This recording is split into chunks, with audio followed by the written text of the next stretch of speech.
ndakatokura wacha yangu inotodhura $300 ndatoshaya kuti ndoita sei ndipe phone ndo ine mari.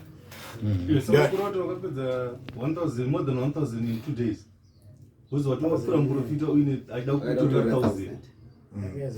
2 days later wakutotsvaga mari pekukesha usina 1000 yangeenda 1000.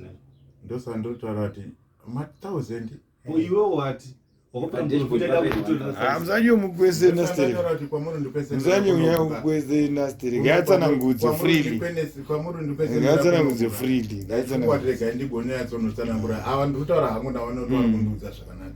muzamukwese nasteri nditi bvurubvuru ndinonyarara eshe ndokusiyai motaura mega iraiti yangu rimburisa kai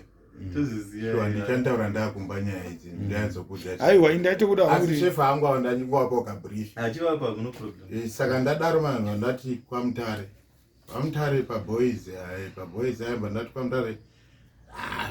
trust just walking nguva kuri nguva kutoka dai umbo ndakatofamba mahuswa kwakutohwanda mahuswa no ndasingazive bhodha ndisati ndakambopinda bhodha pandakurosa usiku pesapa nemahuswa ndoziva ndanditsvage wangu pesapa but ndachitohwanda mahuswa mota dzingodi wotongokana pane pawakamboona mapurisa rinesiro manheru mapurisa ekupi polisi yayo kana mota dzine dzawakafungidzira mota ndaingohot but ndaiziva kuti pamwe dzawakafungidzira ndedzepolisi wakadziona papi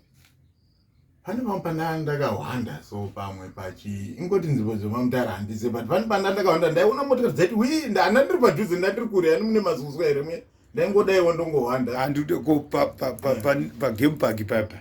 pagame park pawakazodonedza imwe pfuti paya futi daidenza apai ndakanosvika ndikagara kapai ndaibvunza ndasikazo ndopinda nepapi ndakatombogara apo ndiri muchitere tangu chiyana